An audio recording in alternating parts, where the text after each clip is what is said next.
Olá, eu sou a Cláudia Carleto e esse é o Panorâmica, a sua revista eletrônica da TV Alesp.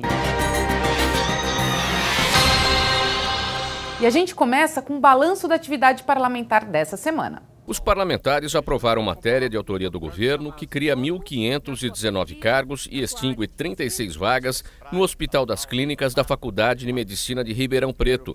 Também passou pelo plenário da Assembleia Legislativa projeto que institui no calendário oficial do Estado de São Paulo o campeonato de skimboard em Ubatuba, no litoral norte. O skimboard é uma modalidade esportiva em que os praticantes utilizam uma pequena prancha para deslizar à beira-mar. Os dois projetos de lei aprovados seguem para o Palácio dos Bandeirantes para apreciação do governador Geraldo Alckmin. Depois de mais de 120 dias de trabalho e 17 reuniões, a CPI dos pedágios aprovou o relatório final. O documento não apontou irregularidades e nem erros de cálculo nas tarifas. São Paulo tem o pedágio mais caro de todo o país. Viajar 400 quilômetros nas rodovias estaduais chega a custar R$ 50 para o bolso do usuário, enquanto que o mesmo trecho percorrido nas rodovias federais sai por menos de R$ 10. Uma diferença de preços tão alta que levou à abertura de uma CPI dos pedágios em abril deste ano. Depois de pouco mais de 120 dias de CPI dos pedágios, hoje foi lido o relatório final. Na conclusão, um pedido de redução da tarifa dos pedágios de até 51%. A CPI terminou na manhã desta quarta-feira. Por 6 votos a 2, o preço dos pedágios no estado de São Paulo permanecerá o mesmo. Mas algumas mudanças deverão acontecer a partir de agora. A nossa sugestão é que o governo do estado trabalhe para que haja uma redução dos tributos, principalmente porque os tributos que incidem hoje sobre as tarifas de pedágio são tributos federais, portanto são recursos do povo de São Paulo que vai para a União e que não retornam para o estado de São Paulo. Essa é uma alternativa que consideramos viável para que haja redução das tarifas. Mas depende de um estudo, portanto, o nosso encaminhamento como uma das sugestões para que esses estudos sejam feitos e que o governo do estado atue politicamente nesse sentido. A cópia do nosso relatório vai para o Ministério Público Federal, vai para o Ministério Público Estadual, vai para o Tribunal de Contas do Estado de São Paulo e vai para a Corregedoria do Estado de São Paulo também, para que fatos que foram revelados nas nossas investigações possam trazer consequências para aqueles que praticaram as irregularidades, para aqueles que feriram o interesse da população do Estado de São Paulo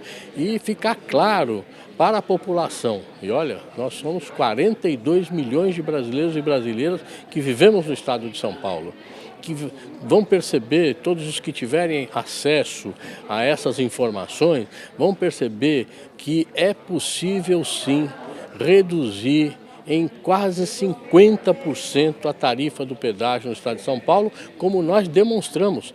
Atenção, diretores, professores e alunos do ensino fundamental de todas as escolas de São Paulo, públicas ou particulares. O prazo para as inscrições do Parlamento Jovem 2014 foi prorrogado.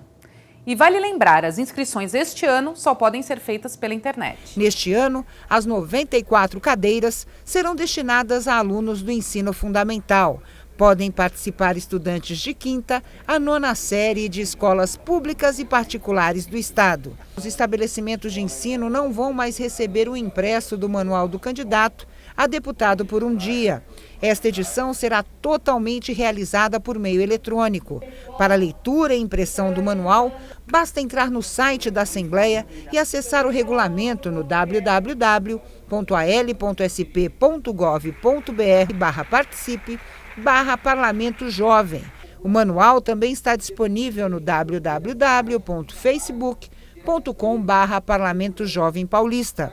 Os interessados precisam imprimir a ficha de inscrição e a autorização dos pais ou responsáveis para que elas sejam assinadas, escaneadas e enviadas como anexo no momento da inscrição. O prazo de entrega dos projetos de candidatos, que também devem ser enviados pela internet, vai até 20 de setembro. A divulgação dos nomes dos 94 deputados jovens será feita no dia 20 de outubro. A recepção dos estudantes e a sessão plenária ocorrerão nos dias 6 e 7 de novembro. No nosso tempo de criança era diferente, não é? Nossas brincadeiras eram quase todas na rua. E sem medo, não importava o bairro. Sempre dava para se divertir com pega-pega, esconde-esconde, queimada, pula-corda, amarelinha, só para citar alguns. Hoje, com tanta violência, a criançada fica o tempo livre na frente do videogame, brincando com os jogos eletrônicos. Esse assunto deu o que falar no SP Esporte dessa semana. Olha só. A gente fala sobre competitividade, o estímulo da competitividade sadia, obviamente, do que eu estou falando, não ninguém que é melhor do que ninguém, mas enfim, superar obstáculos, superar metas, enfim, até onde eu vou, quem sou eu, até onde eu consigo, né?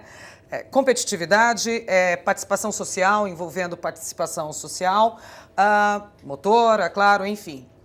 Videogame faz tudo isso. E aí? Não faz? A gente não tem os videogames interativos, que eu posso jogar com meu pai do lado, minha mãe do lado, meu irmão. Tem competição, tem envolvimento social. E a parte motora, que era a que falhava, agora também está sendo usada com esses videogames de interação. E aí? Eu posso falar disso? Podemos. E aí, o que a gente... É ou não é esporte isso? Não, veja só, né? a gente até pode incluir o movimento, né? A gente pode incluir as regras de alguma maneira ali digitalizadas, não é? Mas veja só, quando você conhece um amigo pela internet, né? E depois você vai tomar um café com aquele amigo. Boa, garota. É a mesma coisa? Não claro é, que não, né? Óbvio que não. É a mesma coisa. Agora, a gente tem que entender que esses jogos são atrativos, né? A gente tem que conviver com eles também e utilizá-los de uma forma positiva, não é?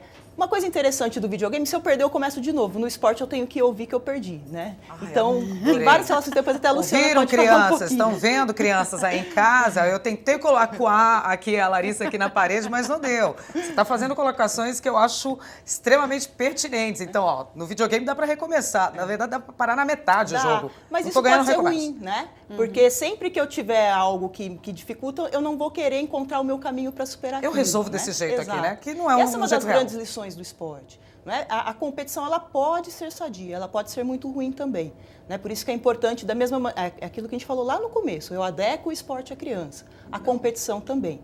Tem o momento adequado e tem a maneira adequada. Não dá para eu pegar um modelo do adulto, vou fazer a Copa do Mundo lá na minha escola. Isso não é bacana, né? Porque a criança tem outras necessidades. Tem que ser metas mais próximas dela, cumprir curtas. Lá no fim do ano eu vou ser campeão, mas até o fim do ano tudo que eu perder antes me desmotiva. né? Exatamente, não é palpável, está demorando para chegar. Por exemplo, de pegar as lutas, o tênis, normalmente como é que são as competições? Eu venho lá do interior de São Paulo, para aqui para a capital, no ginásio do Ibirapuera, viajo 7 horas de micro-ônibus da prefeitura, vou lutar contra o campeão do ano passado. 10 segundos eu perco. Acabou a minha competição. E não acabou? O judô, para mim, acabou. Né? Então, a gente tem que rever esses modelos. A gente tem trabalhado muito com isso. Agora, a gente precisa trabalhar também com que os pais entendam isso, com que os próprios treinadores, né, técnicos esportivos, entendam que se eu fizer um campeão de 10 anos, não significa que ele vai ser um campeão aos 20. Né? Quantas vezes a gente ouviu, o Brasil tem um novo campeão sub-15 de judô, e depois não chega lá, né? Porque uma coisa não implica na outra. Né? Muito ao contrário, tem uma série de outros fatores que são importantes considerar. Nesse quesito que ela está falando, ganhou lá atrás, depois não ouve mais falar, campeões, ídolos. Vocês trabalham essa parte de ídolos também, dentro da iniciação esportiva na criança? Que eu acredito assim, a gente, quando é pequenininho, nossos pais ou os nossos ídolos são os nossos espelhos. Né? A gente se espelha neles para, eu quero ser ele, eu quero fazer igual, quero ser, enfim. Ele tá inserido dentro do esporte o tempo inteiro, né? Essa parte de ídolo, de quero ser, do mito. É trabalhado também nessa... Sim, e as frustrações? Com certeza. Então, eu acho que a Larissa coloca aqui um ponto fundamental, que o esporte, ele é a grande possibilidade de se experimentar o quanto de resistência eu tenho à frustração, não é?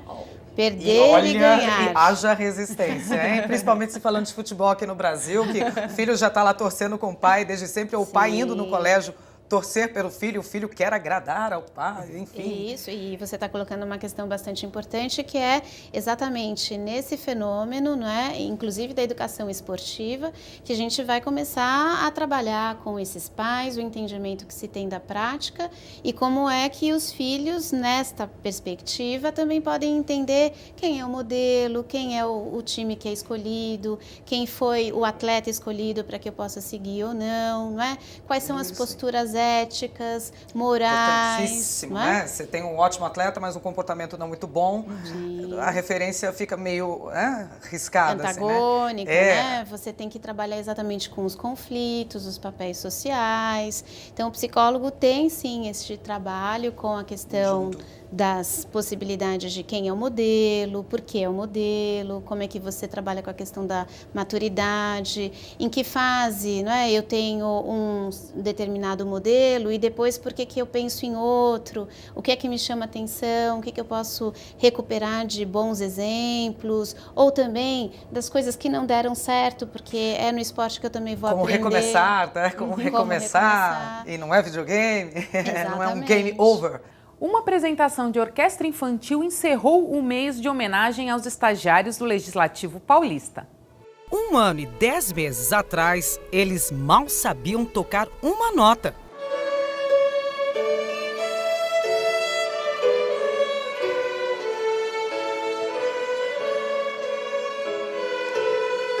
Esta orquestra infantil faz parte do projeto Sol Maior, que coloca crianças e adolescentes de regiões pobres de São Paulo para tocar Beethoven. Tudo ideia dela. Eram crianças, a princípio, que tinham muita vontade, só não tinham oportunidade, mas realmente não conheciam música. O repertório tem apenas 6 músicas, o suficiente para deixar todo mundo se apertando e procurando cantinhos para apreciar a orquestra da Assembleia Legislativa de São Paulo. E no que depender do Nicolas, todo mundo vai ter show garantido para os próximos 10 anos. Eu quero chegar já em orquestra, você vem? Então, a gente já sabe, daqui o quê? Mais uns 10 anos o Nicolas pode estar tocando até fora do país, é isso? Talvez. Pode aguardar? Vamos ver, pode aguardar. Que músicas que você toca nesse violino? Beethoven, eu tô aprendendo essa branca, Brilha, Brilha, Estrelinha e uma outra que eu não tenho nome. E aí, já fez muitas apresentações? Olha, mais ou menos. Mais ou menos. E aí, fica nervosa? Tem dias que eu fico. Você acha que o pessoal daqui gostou? Acho que sim. Por que você acha? Porque acho que a gente caprichou bastante.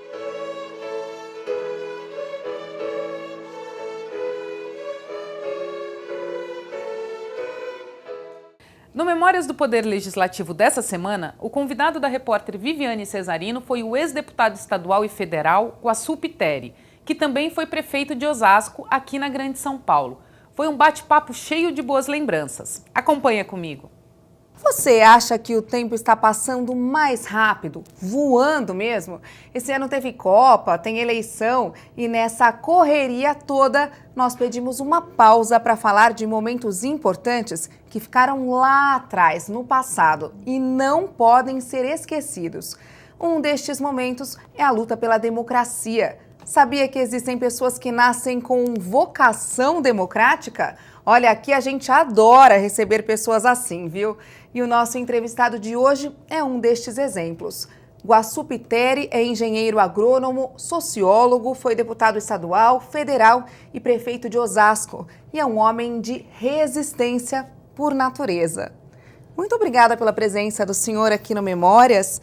E resistência mesmo, porque eu sei que o senhor é o caçula de 10 filhos, então já aprendeu a ter resistência cedo, né, deputado? É um prazer estar aqui. Eu tenho uma grande alegria porque, afinal de contas, essa oportunidade nos traz lembranças, boas lembranças do tempo que eu passei por essa casa. No convívio dos funcionários, dos meus colegas deputados e da população que nos visitava. Sempre é a casa do povo, aqui o povo tem boa acolhida. Essa é uma tradição da Assembleia Legislativa. Eu não me ressinto de ter sido o caçula, não. O 10º filho de uma família de trabalhadores. Meu pai foi imigrante e meus irmãos, nós tivemos o início da vida lá no interior. E na época da Segunda Guerra, quando houve a crise das exportações, do café, do algodão, eles fugiram, como a maioria, daquela situação e vieram se estabelecer aqui em São Paulo, porque Osasco, à época, era distrito de São Paulo. Só muito tempo depois é que virou município. E se implantaram em Osasco e aí começamos a vida. É uma vida difícil. Por que difícil? Porque a família toda tinha tradição rural. Estava acostumada a trabalhar na roça. De repente vem para uma sociedade urbana e aí encontra as dificuldades normais da adaptação. a um novo tipo de atividade fabril, industrial, e também a como viver num ambiente comunitário completamente diferente. E Osasco, naquele tempo, como a maioria desses, a maior parte da grande São Paulo, da periferia de São Paulo, Osasco era, na verdade, não era nenhuma sociedade de cultura urbana nem de cultura rural. Era, na verdade... Estava no meio termo. Uma coxa de retalhos com aspectos urbanos e aspectos rurais. Porque esse era o perfil da maioria das famílias que migravam e passaram a migrar intensamente naquela época. Mas o senhor cresceu em Osasco, então toda a infância foi lá? Foi, perfeitamente. Cheguei lá com 5 anos de idade. E aí foi onde vivi toda a minha infância e parte da juventude, antes de ir para a universidade e antes de ganhar a bolsa de estudos, que eu fui fazer mestrado em sociologia nos Estados Unidos. Mas antes e depois, a minha vida toda se transcorreu em Osasco. Chegou a hora da primeira paradinha do Panorâmica de hoje. Eu volto já já, não sai daí, tá?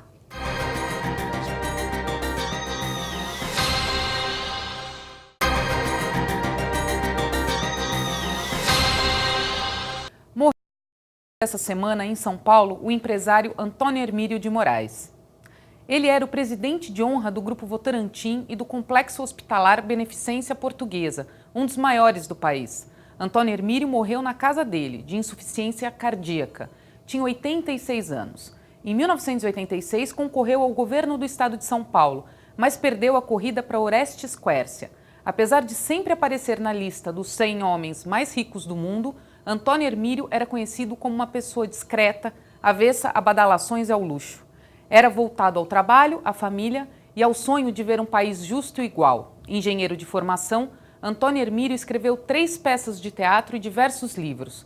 Ganhou uma cadeira na Academia Paulista de Letras. Era casado com Maria Regina Costa de Moraes e tinha 9 filhos. O corpo de Antônio Hermílio de Moraes foi enterrado segunda-feira no cemitério do Morumbi, na zona sul de São Paulo. Olha só para esse número divulgado pelo Ministério da Saúde. Crianças entre 1 ano e meio e 3 anos têm, em média, um dente cariado. Saúde bucal foi o tema do programa Saúde e Vida dessa semana.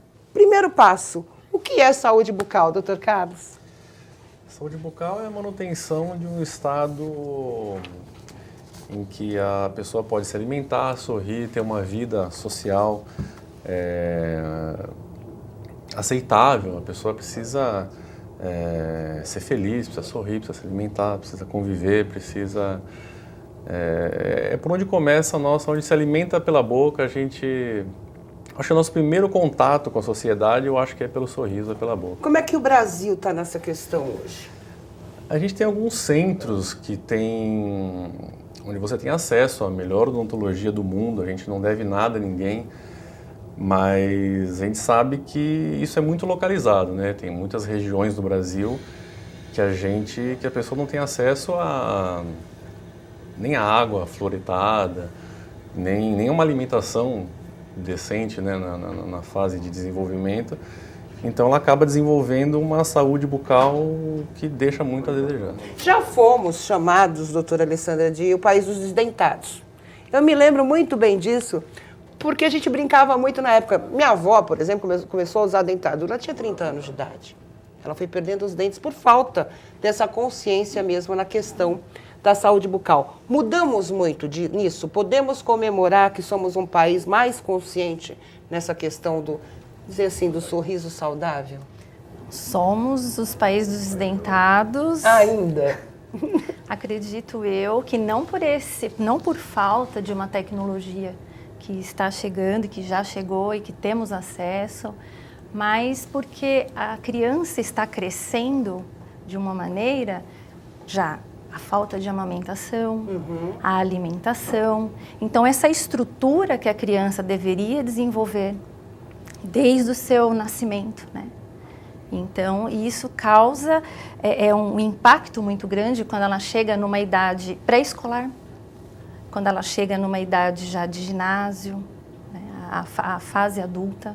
Então, essa pessoa que não teve já desde o início, né, essa nutrição, essa orientação, seguir as orientações tanto dos pais quanto a internet, médicos, a gente tem formas, né, de ter. Então, nós podemos ver que somos o país dos desdentados, porque hoje a pessoa, aos 40 anos, chegar sem os seus primeiros molares, sem os seus dentes, nós podemos dizer que ela é uma desdentada. Agora, não precisa ser desdentado total, mas não tem. Claro, entendi. Mas, por exemplo, a criança, qual que seria a idade? Porque normalmente a criança come muito doce, depois a doutora Vivian vai falar sobre isso. Muito refrigerante, muitos alimentos açucarados, que provocam, claro, as cáries. Mas qual seria a idade aceitável de uma criança ter o primeiro problema dentário, vamos dizer assim? A partir do momento que já teve a erupção de todos os dentinhos de leite, como são chamados dentinhos descidos, o pai, a mãe, o responsável já pode levar a criança para a primeira consulta. Tá? Então, hoje já se fala em odontologia antes de nascer, né? O pré-natal. Então, mas assim que a criança, vamos dizer, não interessa a parte social, né? Se essa criança vem de uma família mais pobre, uma criança que venha de um lar que possa ter informação e acesso aos profissionais, não importa. Então, a criança já com todos os seus dentinhos em torno de 2 anos e meio, ela já pode ter o seu primeiro contato com o dentista. Representantes de várias comunidades estrangeiras se reuniram na Assembleia Legislativa para uma noite de festa na terça-feira. O encontro, que acontece todos os anos, é um momento de confraternização entre as diferentes culturas. São Paulo parece que já nasceu com vocação para ser uma cidade do mundo. Paulistanos, nordestinos, gaúchos, árabes, japoneses, alemães. Tem espaço para todo mundo. Eu nasci aqui no Brasil, meus pais são uruguaios, meus avós vieram da Turquia, da Polônia, ou seja, uma maravilha, uma maravilha. Por isso, em noite de homenagens na Assembleia Legislativa de São Paulo, o que menos se falava era o português. اليوم بالمجلس النواب حفلة حلوة بين كل الأخوان من العالم. Šodien ir svētku diena. Hayom Yom Sameach. Ok, também falou português, mas o de Portugal. Hoje é dia de festa Portugal e outros países, dentro da Assembleia Legislativa. Assim como toda grande metrópole, São Paulo acolheu imigrantes de várias partes do mundo, mas com uma diferença. Aqui estão as maiores colônias da Itália, do Japão, da Espanha e de Portugal.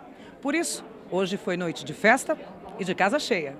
Na edição do evento deste ano, realizada pelo CONSCRI, Conselho Estadual Parlamentar das Comunidades e Raízes Estrangeiras, o homenageado foi o Dr. Nagashi Furukawa, juiz de direito que protagonizou uma série de mudanças nos presídios. Então, para nós é uma satisfação poder oferecer isso para a sociedade maior de São Paulo e do Estado e do país, se possível, logicamente. E eu acho que pela Assembleia a gente pode ter esse canal e mostrar como que as comunidades vivem bem, interagem, se entendem, judeu, árabe, não tem problema nenhum. Somos todos amigos. Shalom lekulam. Paz para todos. A política estadual de resíduos sólidos foi tema do programa Arena Livre, que recebeu a coordenadora de planejamento estadual da Secretaria Estadual de Meio Ambiente, Zuleika Lisboa.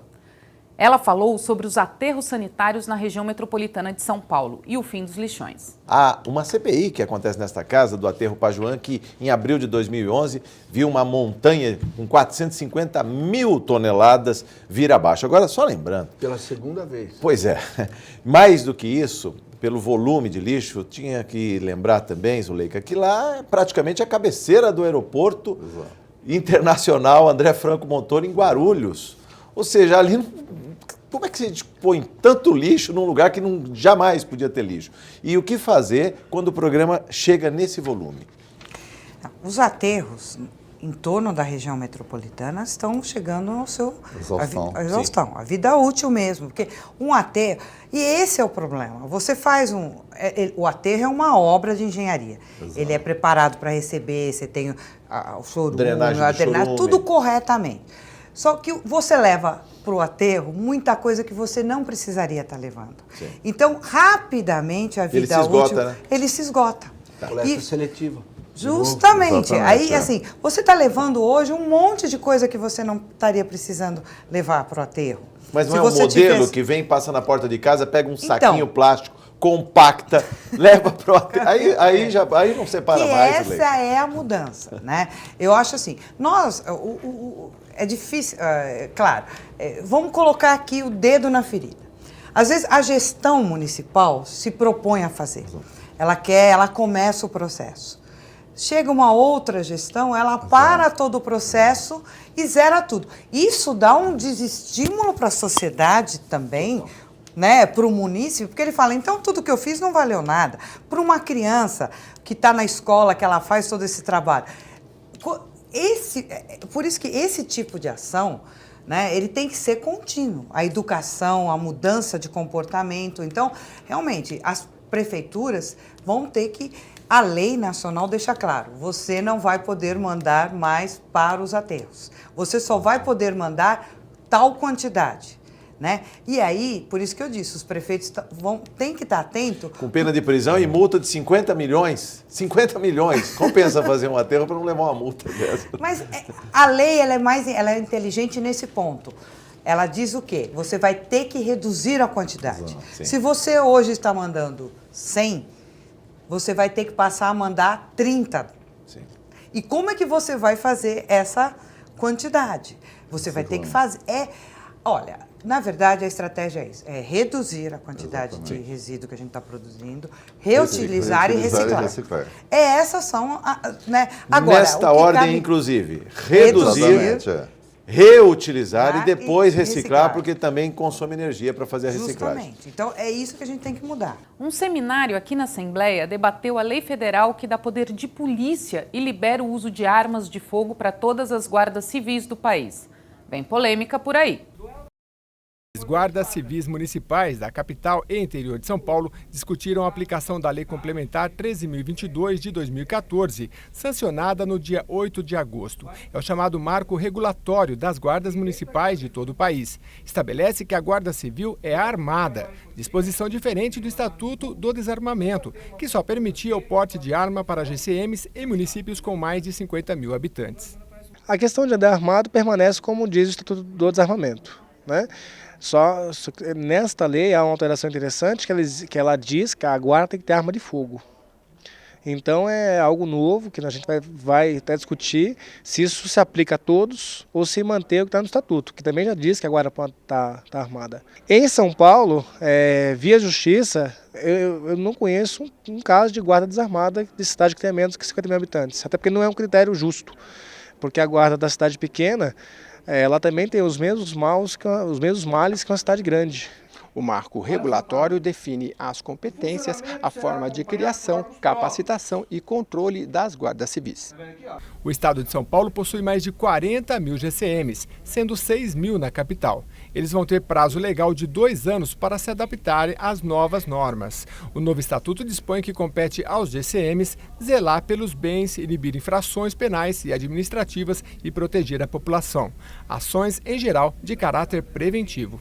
A Guarda Municipal ela tem como caráter principal ser preventiva, mas eu uso dizer sempre que muitas situações o preventivo e o repressivo eles se misturam, porque no momento em que um guarda aborda alguém que está na prática de um delito e ele retira esse alguém da sociedade, ele está fazendo as duas coisas ao mesmo tempo, está trabalhando de maneira preventiva para que aquela pessoa que foi retirada ela não continue a cometer os crimes que estavam cometendo e também está levando às barras da justiça para que a pessoa seja julgada.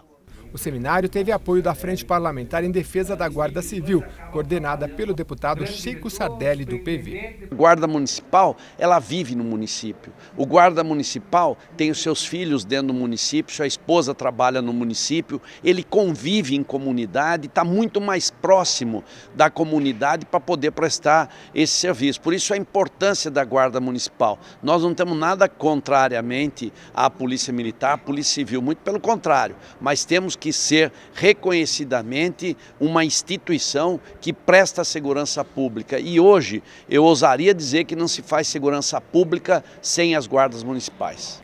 A importância da preservação do patrimônio cultural, material e imaterial foi tema do Em Discussão dessa semana. O deputado Aldo Demarque, do DEM, explicou o projeto de lei de sua autoria que cria o programa Preserva São Paulo. Veja só. O que é o programa Preserva São Paulo? Qual o objetivo dele? Olha, na verdade, o sentido e o espírito desse projeto de lei é criar um programa onde você possa dar incentivo, né? Não só financeiro, mas também técnico, às prefeituras municipais que apresentarem projetos para preservação de bens, pode ser material ou imaterial, históricos dentro do seu município. Nós sabemos que existe, pelo menos eu conheço e minha cidade vive um problema seríssimo com respeito a isso, que é uma cidade histórica também. Nós temos aí bens patrimoniais, arquitetônicos, que estão vindo praticamente abaixo, né, a ruína, mesmo porque os municípios não têm recursos para fazerem essa preservação e também, muitas vezes, falta até orientação técnica, né? Dentro da própria história, a necessidade da preservação dessa história. E não há uma mobilização da sociedade, né? Porque ela não sabe o que é aquilo que está indo, né, por terra, por exemplo, na cidade de Rio Claro, que é a cidade do deputado. Mas não há uma certa cobrança dentro dessa realidade? A gente sempre fala que interior é diferente de grandes cidades, né? As pessoas têm mais consciência dos seus valores e dos seus bens. Isso não existe em Rio Claro? Não há essa conscientização? Olha, a preocupação também, por um lado, é que existe a cobrança, mas sabe de quem? De quem teve ou viveu parte da história, né? Que na minha cidade é o berço da ferrovia, o berço ferroviário. E lá existe a Gare, existe no entorno de tudo aquilo, existe uma história muito bonita que diz respeito à ferrovia. E a cobrança é por parte daqueles ou que trabalharam na ferrovia, né, ou do pessoal mais de idade, que dá um valor muito significativo para isso. O gabinete de leitura também, secular, mas a juventude, esse pessoal mais jovem, não estão registrando muito essa importância, é isso que nos preocupa, sabe? Nós temos lá, a minha cidade foi a segunda cidade do país a ter energia elétrica, e a primeira do estado de São Paulo. Eu não sabia. E a primeira do estado de São Paulo. E lá no centro da cidade hoje tem um prédio onde foi a sede da companhia geradora de energia, que era de Eloy Chaves, né, que foi o precursor da lei da Previdência Social. Aquele prédio, inclusive eu falo isso com sentimento porque eu trabalhei 18 anos na companhia, né? Aquele prédio que tem como arquiteto Ramos de Azevedo, que é o arquiteto aqui do nosso... Da nossa Casa das Rosas também, né, aqui em São Paulo. Não, né? mas aqui tem o Teatro Municipal. Teatro Municipal, né, também. E aquilo eu estou sentindo que está vindo abaixo, certo? Não está sendo utilizado nem pela Prefeitura, nem pelo Estado e nem pela própria companhia. Um seminário realizado na Assembleia Legislativa debateu os desafios e avanços no combate à corrupção no país. O Tribunal contra a Corrupção reuniu especialistas do poder público e da sociedade civil. Mendes Tami, presidente da Organização Global de Parlamentares contra a Corrupção, a GOPAC, que é parceira do evento, elencou os desafios a serem enfrentados. Os 4 aspectos relacionados à ação anticorrupção, que é o nosso objetivo da GOPAC, Organização Global de Parlamentares contra a Corrupção, são: primeiro, melhorar o funcionamento dos órgãos oficiais de combate à corrupção. Ministério Público, Polícia Federal, COAF, Corregedoria, Controladoria, Tribunais de Contas, etc. Segundo, aprimorar o funcionamento do judiciário, para que ele seja rápido, uma justiça mais rápida. Terceiro, aprimorar a legislação. E quarto, conscientização popular, para ter mais gente acreditando que esse problema é um problema coletivo que deve ser abordado por todos nós. Um levantamento da Fiesp, a Federação das Indústrias do Estado de São Paulo, demonstra que as perdas causadas ao país pela corrupção somam entre 50 e 85 bilhões por ano. Para Roberto Troncon Filho, superintendente regional da Polícia Federal do Estado de São Paulo, o Brasil tem avançado no combate à corrupção, mas é preciso investir mais em conscientização e educação. Na área de repressão estamos avançando, mas precisamos fazer mais no sentido de incutir nas crianças, nos adolescentes de hoje, por meio de políticas educacionais, a consciência dos males que esta conduta, essa falta de valores que leva uma pessoa a praticar atos de corrupção causa para a sociedade como um todo. Então, essa é um campo que acho que falta o Brasil avançar. Edmo da Costa, coordenador do movimento Voto Consciente na Assembleia Legislativa de São Paulo, falou da importância de se combater a corrupção na política. A corrupção é um mal que está espalhado em todo o Brasil, em todas as esferas, né?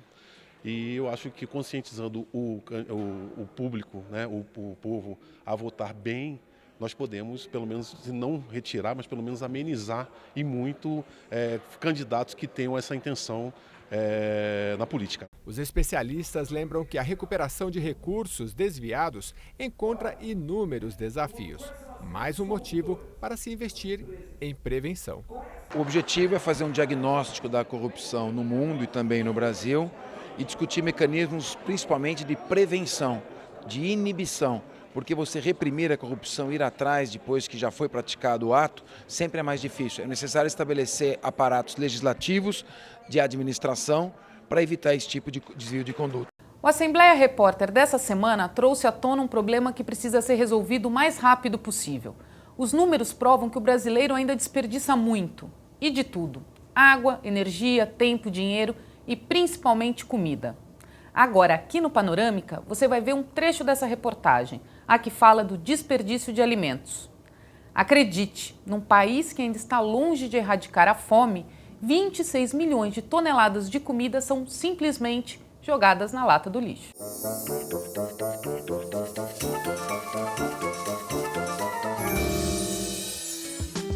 Este é um mundo à parte, é a CEAGESP, um dos maiores centros atacadistas de alimentos do mundo. Todos os dias passam para lá e para cá cerca de 10 mil toneladas de frutas, verduras e legumes. Caixas e mais caixas chegam de 1.500 cidades brasileiras e outros 18 países. É difícil não se impressionar com essa imensidão toda. O vai e vem é de homens carregando os caminhões e a correria é para que tudo chegue fresquinho à nossa mesa. Só que muita coisa fica pelo caminho. No chão, não sobram só restos. É o triste retrato do desperdício. Uma manchinha e um pequeno amassado não tiram o valor nutricional, mas tiram o valor comercial de laranjas, maçãs, carambolas e desta enorme quantidade de mamão. E tudo é descartado sem dó. O seu Francisco veio do Ceará para trabalhar na CEAGESP. O carregador viu a fome de perto quando criança e hoje é um dos mais indignados com o desperdício.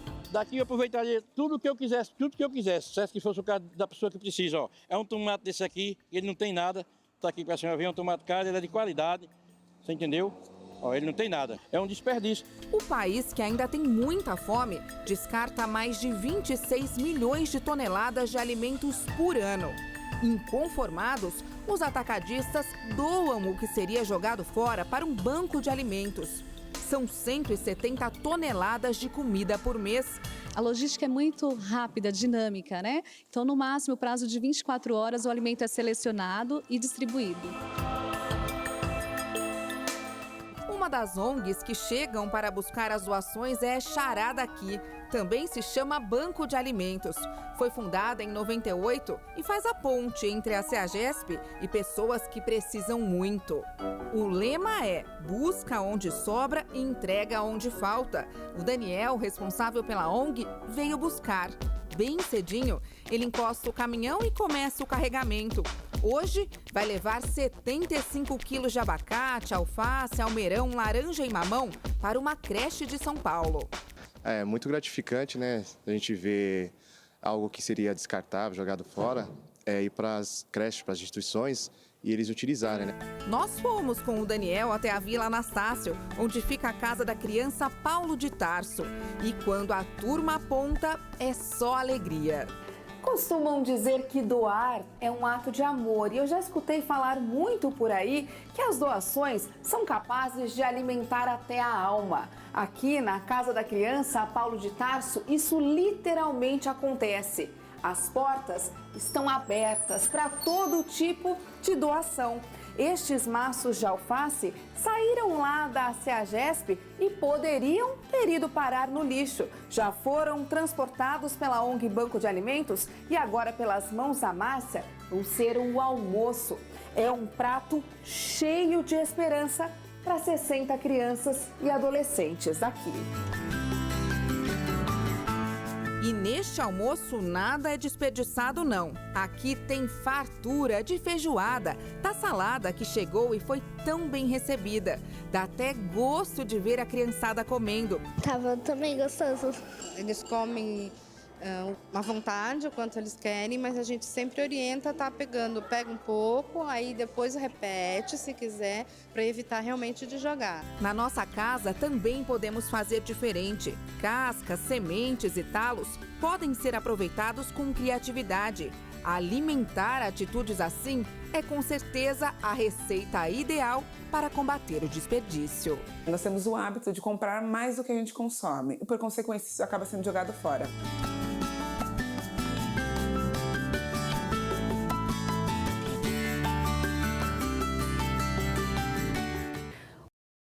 Mais uma pausa agora. Eu volto depois do intervalo. Até já!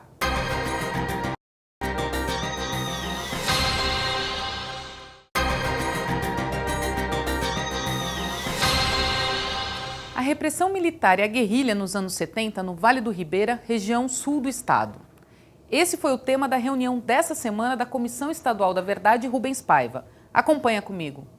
O auditório Teotônio Vilela ficou lotado para ouvir depoimentos de moradores das comunidades quilombolas, caiçaras, índios guaranis, pescadores e pequenos produtores rurais. Um vídeo feito por pesquisadores e jornalistas que fazem parte da comissão mostrou o relato de moradores do Vale do Ribeira que viveram os ataques feitos pelas Forças Armadas durante 2 meses no começo de 1970 e que deixou a população completamente atordoada. A repressão gerou perseguições, emboscadas, fugas, tiroteios, prisões, torturas e mortes. Um dos sobreviventes da luta contra a ditadura, o sargento Daci Rodrigues, esteve ao lado do capitão Carlos Lamarca, o comandante da guerrilha, junto com militantes da VPR, Vanguarda Revolucionária Popular. Eu consegui escapar graças à ousadia do Lamarca de sequestrar um embaixador e exigir a minha troca.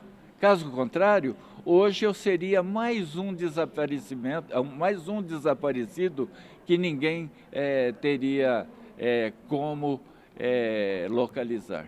Depois de toda a violência sofrida naquela época, até hoje os moradores sofrem com seus direitos violados. Nós queremos que as comunidades tradicionais, os quilombos principalmente, sejam reconhecidos todos eles e titulados e registrados os títulos. O INCRA criou um movimento frente ao governo do estado para tratar dos problemas locais com grileiros de terra e agilizar a regularização fundiária. O INCRA está trabalhando no reconhecimento de um conjunto de comunidades quilombolas, aliás, toda a região, em conjunto com o governo estadual. Nós estamos aportando recursos ao governo estadual para nos ajudar nisso e estamos titulando. Com Comissão da Verdade, sem Comissão da Verdade, isso nunca mais vai parar no Brasil.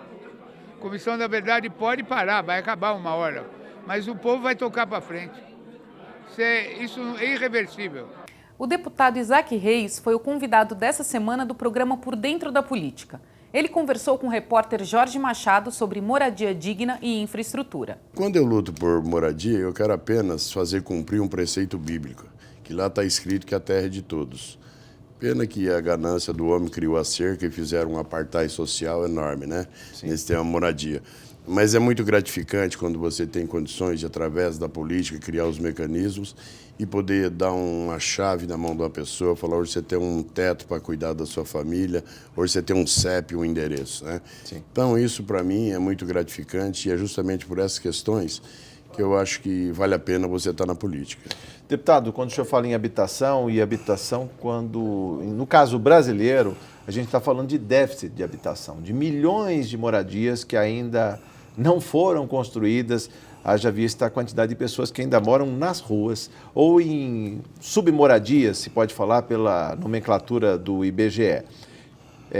Cortiços, favelas, a sua região especial, a sub-região oeste, a cidade de Carapicuíba, Osasco, Barueri, ainda há muita falta de moradia, deputado?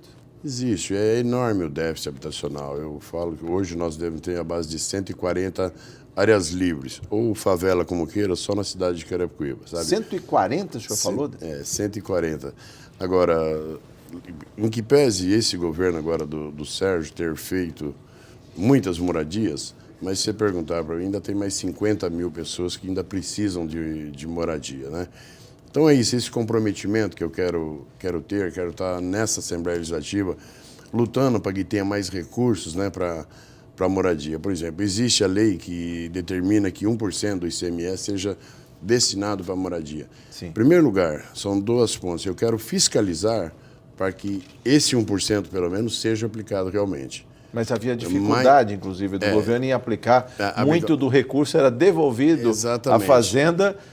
Vou lhe falar, deputado, por falta de projetos, né? Se falava que não tinha projeto e por falta de terrenos. Os terrenos são caros e aí não havia doação dos terrenos por parte das prefeituras e logo o governo do estado não disponibilizava recursos para CDHU e Casa Paulista, os programas estaduais de habitação, deputado. Exato. Então, essa questão, queremos que seja aplicado esse 1% e mais do que isso, se nós tivermos uma bancada de deputados comprometido com essa luta social, nós poderíamos avançar de 1% para 2% do ICMS, Sim. que não seria nada de extraordinário, né? Há quem não olhe nem como gasto, mas como investimento, porque todo esse investimento feito na moradia popular reverte em mão de obra, renda e mais imposto. Exatamente. Ou seja, as pessoas compram cimento, compram areia, pedra, ferro, janela, esquadria de alumínio. E sei lá, de repente eu posso ser um sonhador, mas eu gostaria que uma parcela dessas moradias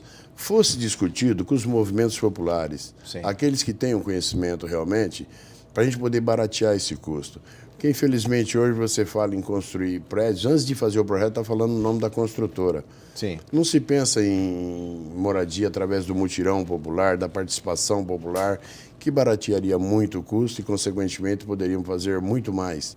O reitor da USP, Marco Antônio Zago, não compareceu à audiência pública da Comissão de Educação e Cultura para discutir a situação da Universidade de São Paulo.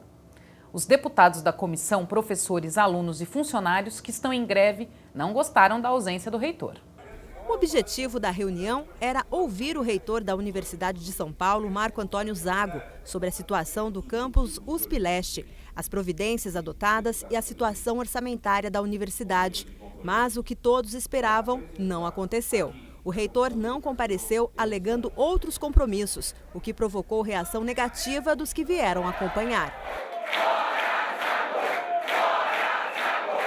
O Zago, ele como reitor da USP, ele tem feito muito mais o papel de representação do governo do Estado dentro da universidade do que propriamente de representante da universidade perante os poderes republicanos do Estado. Um reitor fora da lei, que viola o princípio da gestão democrática da escola, da universidade pública, e está colocando em curso um processo de destruição da Universidade de São Paulo em todos os níveis. O presidente da Comissão de Educação e Cultura, deputado Carlos Neder, do PT, falou da importância do debate, mesmo sem a presença do reitor, e adiantou que no próximo dia 10 de setembro será realizada uma reunião conjunta com os reitores da USP e Unicamp.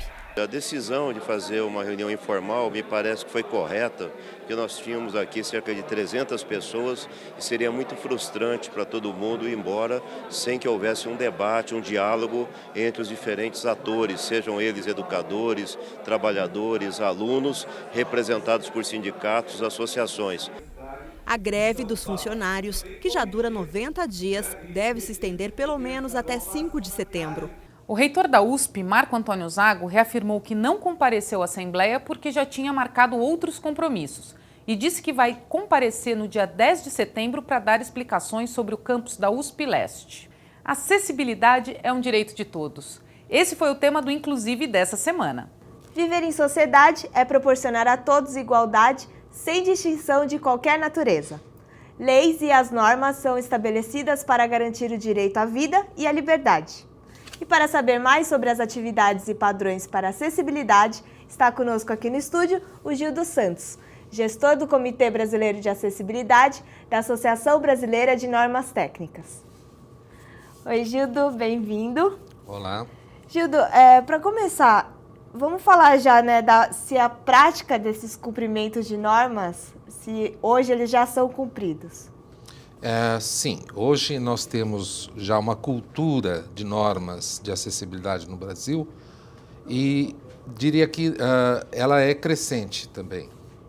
A aplicação das normas tem trazido benefícios e toda vez que isto acontece, a norma é reforçada. E onde a gente acha isso, esse documento com as normas? Normas de acessibilidade, elas são gratuitas e podem ser baixadas, ser feito download. Tem diversas entradas, mas se você, por exemplo, clicar em normas de acessibilidade da ABNT, você já terá todo o conjunto de normas, que são atualmente umas 12 normas. E quais são as normas mais utilizadas? A norma mãe de todas é a norma que nós damos o número de NBR 9050. Essa norma é de acessibilidade nas edificações, no espaço urbano, no mobiliário urbano. Então, é onde nós mais temos a oportunidade de vivenciar a necessidade de inclusão de pessoas com dificuldades de locomoção ou outras dificuldades sensoriais. E a gente pode dizer hoje que o Brasil é um exemplo? Olha, em termos de norma, eu diria que sim. Em termos de prática, não. Porque há sempre um grande descompasso entre o que está escrito no texto, ou até no texto da lei, e aquilo que é praticado. A nossa norma é bastante avançada. Posso dizer para vocês que no âmbito internacional, só há pouco tempo, a questão de 2 anos, é que temos uma norma internacional equivalente à NBR 9050, feita pela ISO, a Organização Internacional de Normalização. E nós não temos assim, dúvida de que pudemos, inclusive, contribuir para essa norma internacional com a experiência do Brasil. Agora, se você for andar pela cidade, e qualquer cidade do Brasil será exemplo disto, você encontrará uma série de obstáculos e dificuldades que não existiriam se a norma fosse, de fato, cumprida na totalidade do ambiente urbano. Isto é que é a maior dificuldade, porque você vai encontrar em vários prédios das cidades as necessárias adaptações ou mesmo projetos novos, já seguindo as normas de acessibilidade. Mas, para a pessoa com dificuldades de locomoção, o problema é muito mais amplo do que um prédio. Você precisa ter uma origem e um destino totalmente acessíveis e o caminho entre os dois também acessíveis. No Dedo de Prosa dessa semana, você acompanhou o trabalho da cantora e compositora Kátia Teixeira, do projeto Dandô, Circuito de Música Dércio Marques. E é com música boa, de raiz, que a gente se despede. O Panorâmica volta na semana que vem. Até lá!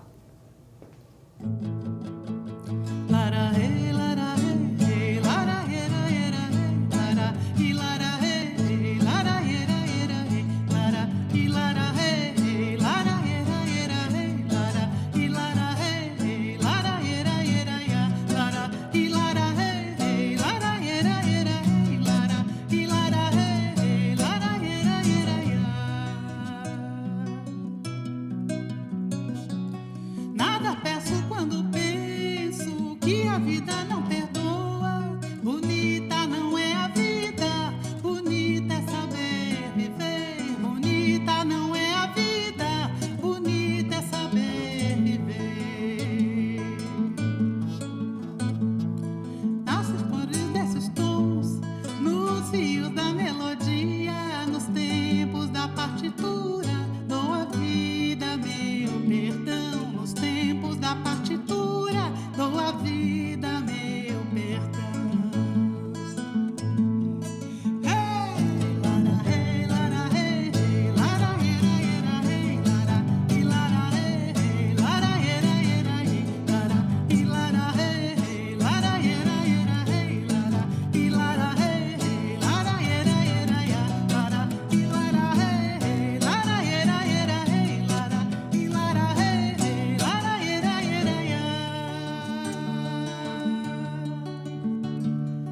ave voz de cantadeira pelos cantos do